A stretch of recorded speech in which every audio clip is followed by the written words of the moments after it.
समयानुसार कर्तव्य 2 घटी अर्थात 48 मिनट का एक मुहूर्त होता है। 15 मुहूर्त का एक दिन और 15 मुहूर्त की एक रात होती है। सूर्योदय से 3 मुहूर्त का प्रातः काल, फिर 3 मुहूर्त का संगम काल, फिर 3 मुहूर्त का मध्याह्न काल, फिर 3 मुहूर्त का अपराह्न काल और उसके बाद 3 मुहूर्त का सायाह्न काल होता है। मनुष्य को चाहिए कि वह स्नान आदि से शुद्ध होकर पूर्वाह्न में देवता संबंधी कार्य यानी दान आदि, मध्याह्न में मनुष्य संबंधी कार्य और अपराह्न में पितर संबंधी कार्य करे। असमय में किया हुआ दान राक्षसों का भाग माना गया है। पूर्वाह्न देवताओं का, मध्याह्न मनुष्यों का, अपराह्न पितरों का और सायाह्न राक्षसों का समय माना गया है। ऋषियों ने प्रतिदिन संध्योपासन करने से ही दीर्घ आयु प्राप्त की थी। इसलिए सदा मौन रहकर द्विज मात्र को प्रतिदिन 3 समय संध्या करनी चाहिए।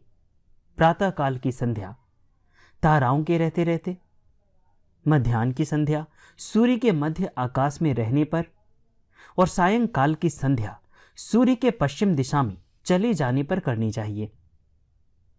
मल मूत्र का त्याग, दातुन, स्नान, श्रृंगार, बाल संवारना, अंजन लगाना, दर्पण में मुख देखना और देवताओं का पूजन, ये सब कार्य पूर्वाह्न में करने चाहिए।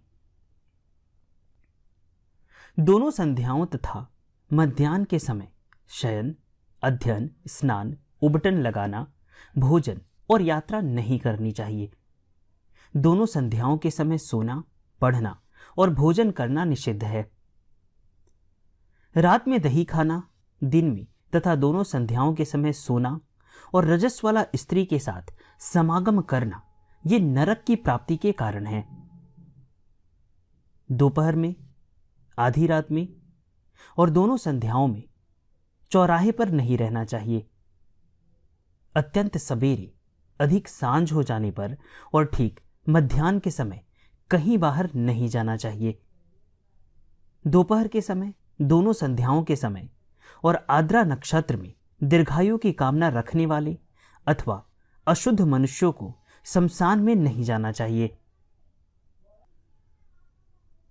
संध्या काल में भोजन, स्त्री संग, निद्रा तथा स्वाध्याय, इन 4 कर्मों को नहीं करना चाहिए।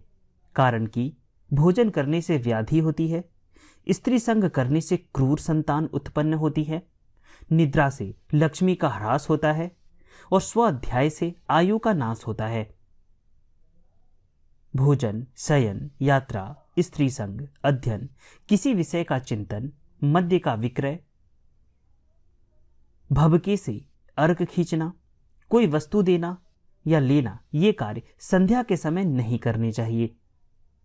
चौराहा, चैत्य वृक्ष, शमशान, उपवन, दुष्ट स्त्री का साथ, देव मंदिर, सूना घर तथा जंगल, इनका देर रात में सर्वदा त्याग करना चाहिए।